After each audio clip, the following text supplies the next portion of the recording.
ఓం శుభంకర్యే నమః. నిఖిల శ్రేయోదాయని సర్వకార్య సిద్ధిప్రద పరబ్రహ్మస్వరూపిణి శుభంకరీ నమోస్తుతే. వక్రతుండ మహాకాయ సూర్యకోటి సమప్రభ నిర్విఘ్నం కురు మే దేవ సర్వకార్యేషు సర్వదా. గురు బ్రహ్మా గురుర్విష్ణు గురుర్దేవో మహేశ్వర గురు సాక్షాత్ పరబ్రహ్మ తస్మై శ్రీ గురవే నమః. అస్మత్ శ్రీ గురు చరణారవిందాభ్యాం నమః. శ్రీ శ్రీ శ్రీ గణపతి సచ్చిదానంద సద్గురుభ్యో నమో నమః. మీనరాశి వారికి ఆగస్టు నెలలో గల గోచార ఫలితాలను తెలియజేస్తున్నాము, శ్రద్ధగా ఆలకించండి. ఈ యొక్క ఆగస్టు నెలలో మీనరాశి వారికి శని ప్రభావం చేతో తెలియదు, లేకపోతే వారికి ఉన్నటువంటి స్వనక్షత్ర జాతకము రీత్యా ఉన్నటువంటి దోషముల చేతనో తెలియదు, గోచారము రీత్యా అయితే గనక కొంత మగతతనంగా ఉంటారు. అన్నీ ఉంటాయి కానీ ఏదో అల్లున్నట్లో శని ఉన్నది అన్నట్టుగా మనకి ఏదీ కలిసి రాదేంట్రా బాబు అనేటువంటి ఫీలింగ్లో ఉంటారు. అలా అని తక్కువ అంచనా వేసుకోకూడదండోయ్. అన్నీ బాగా కలిసి వస్తున్నాయి మీనరాశి వారికి, అన్నిట్లోనూ కూడా రాణిస్తున్నారు, కానీ తృప్తి లేదు. అది మీ యొక్క జన్మజాతకము రీత్యా ఉన్నటువంటి దోష ప్రభావం ఏమిటో మనం చూసి పరిష్కారం చేసుకుంటాం మంచిది. సంతాన విషయంలో లాభాన్ని పొందుతారు. ఉద్యోగస్తులకి కించిత్ ఉద్యోగ మార్పు ఉంటుంది. అవకాశం వస్తే కనుక, మంచి స్థానం అయితే కనుక ఉద్యోగం మారండి. మీరు ఇప్పుడు మారకపోతే రానున్న యొక్క రోజుల్లో మార్పు వస్తే అది మీకు నచ్చినా నచ్చకపోయినా తప్పదు. శని మారుస్తున్నాడు అంటే మనము నూతన ప్రదేశానికి వెళ్ళి నూతనముగా జీవనం చేయడానికి అన్ని మార్గాలు చూపిస్తున్నాడు.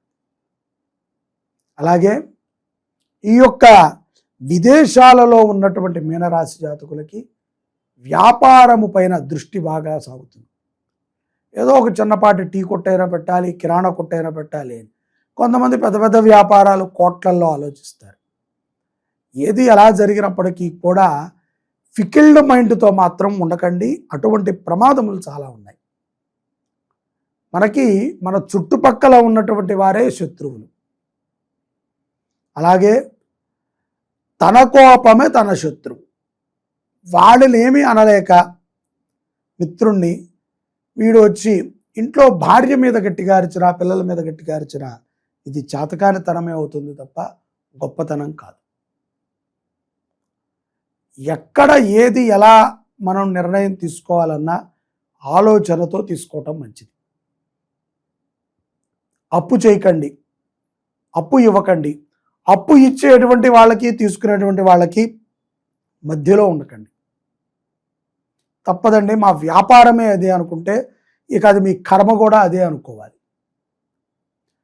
అలా వచ్చేటువంటి కమిషన్ వ్యాపారం మీద బతికేటువంటి వాళ్ళకి కొంత ప్రమాదాలు ఉంటాయి. భూ సంబంధితముగా కూడా కలిసి వచ్చేటువంటి సందర్భాలు ఉన్నాయి. మీనరాశి జాతకులు పౌర్ణమి తర్వాత కొంత అనారోగ్య సమస్యలకు గురవుతారు. జ్వరమనో, దగ్గనో, లేకపోతే చెవుడికి సంబంధించినటువంటి పేననో, ఈ యొక్క మూడిటికి సంబంధించినటువంటి విషయాలలో కొంత జాగ్రత్తగా ఉండాలి, అప్రమత్తంగా ఉండాలి. అలాగే విందు వినోదాలకి హాజరవుతారు. పౌర్ణమి తరువాత మీ గృహములో జరిగేటువంటి ఒక కార్యానికి మీరు ఆధిపత్యం వహిస్తారు. ప్రభుత్వ అధికారులతో సత్సంబంధములు ఏర్పడతాయి ఆగస్టు మాసంలో మీనరాశి జాతకులు. అవసరం ఉంటేనే పెట్టుకోండి. ఏదో గోచారం రీత్యా చెప్పారు కదా అని చెప్పి సీఎం గారి ఆఫీస్ దగ్గరికి వెళ్ళి ఉంచోకూడదు.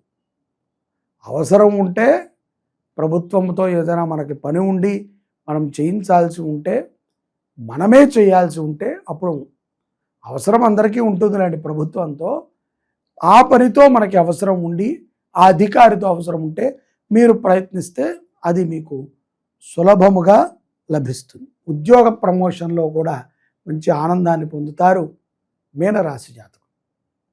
ఈ యొక్క విదేశాలలో ఉన్నటువంటి వారు కూడా పౌర్ణమి తర్వాత వ్యాపారములు చేయటానికి సంసిగ్ధులై దానికి సంబంధించినటువంటి వనరులని ఏర్పరచుకుంటూ ఉంటారు. గురుముఖత ఒక సద్భావనతో దీర్ఘకాలికముగా వ్యాపారములు నడవాలి. చాలామంది ఇవాళ రేపట్లో సంవత్సరముల్లో బోర్డు మార్చేస్తున్నారు. అటువంటి వ్యాపారాలు కాదు, కొంత దృఢమైనటువంటి వ్యాపారములు చేసి సమాజానికి ఆ యొక్క వ్యాపారం నుంచి వచ్చే ధనముతో సేవ చేయదలిచినటువంటి వ్యాపారములు తప్పనిసరిగా విజయాన్ని పొందుతాయి. గో సంరక్షణకై మీరు పడేటువంటి తాపత్రయం మీకు ఎంతో ఆనందాన్ని ఇస్తుంది. సంతాన విషయంలో కూడా శుభవార్తలని వింటారు. ఉద్యోగ అవకాశములు కూడా పౌర్ణమి తర్వాత ఆగస్టు నెలలో మీనరాశి జాతకులకి ఆనుకూలించే విధముగా ఉన్నాయి.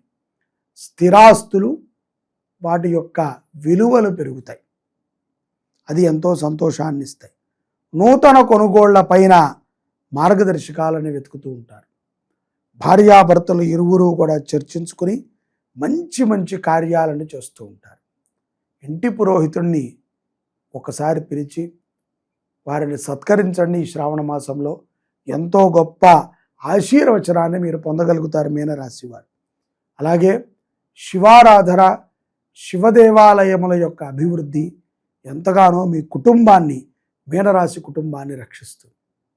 మీనరాశి జాతకములో వివాహము కానటువంటి స్త్రీలకి ఈ యొక్క మాసములో వివాహ సంబంధాలపైన చర్చలు జరుగుతాయి. అవి సఫలించేటువంటి అవకాశములు కూడా 80% ఉన్నాయి. కాబట్టి కుజదోషం ఉన్నటువంటి వ్యక్తినే చూసి వివాహం చేయండి. అలాగే ఏ దోషములు ఉన్నా పరిహారము చేసైనా సరే ఆడపిల్లకి వివాహాన్ని చేయండి. వివాహ కాలంలో కూడా ఇష్టదైవాన్ని ఎక్కువగా ఆరాధన చేయండి. ఇక్కడ ఈ యొక్క ఆగస్టు నెలలో ఇన్ని రకములైనటువంటి లబ్ధులు మీనరాశి వారు పొందుతున్నారు గోమాత యొక్క అనుగ్రహంతో. గోవుని రక్షించటము మన బాధ్యత, గుడిని రక్షించటము మన ధర్మం, గురువుని పూజించటము మన యొక్క జీవన శైలి. ఈ మూడిటిని కూడా మనం మర్చకూడదు. గురువు, గుడి, గోమాత, ఇవి ఎప్పుడైతే గనక మనం విస్మరిస్తామో, వీటిని ఎప్పుడైతే గనక మనము పెడచెవిని పెడతామో అప్పుడు మనకి కష్టాలు తప్పవు. మనము అంటే సమాజంలో ఉన్న అందరికీ. మనం బాగుంటే సమాజం బాగుంటుంది. మనం బాగోవాలి అంటే గురువు బాగోవాలి, గుడి బాగోవాలి, దాని తర్వాత గోమాత ముఖ్యంగా బాగోవాలి. ప్రధానంగా గోమాత బాగుంటే దేశమంతా బాగుంటుంది. మన దగ్గరలో ఉన్నటువంటి గుడి చక్కగా ధూపదీప నైవేద్యాలు జరుగుతూ ఉంటే మన యొక్క ప్రాంతము బాగుంటుంది. మన గురువు బాగుంటే మన ఇల్లు, మన వంశము బాగుంటుంది. కాబట్టి గోమాతని పూజించండి, గోవుని రక్షించండి, గోసేవని చేయండి. మీనరాశి వారు శుభ ఫలితాలని ప్రతి నెలా కూడా పొందగలుగుతారు. గోచారముల్లో అప్స్ అండ్ డౌన్స్ ఉంటాయి. వాటిని అధిగమించేటువంటి బుద్ధి బలము, ఇంద్రియ బలము, ఆర్థిక బలాన్ని కూడా గోమాత ఇస్తుంది. విశ్వసించండి. గోవుని రక్షిద్దాం, దేశాన్ని కాపాడదాం. జై శుభంకరి.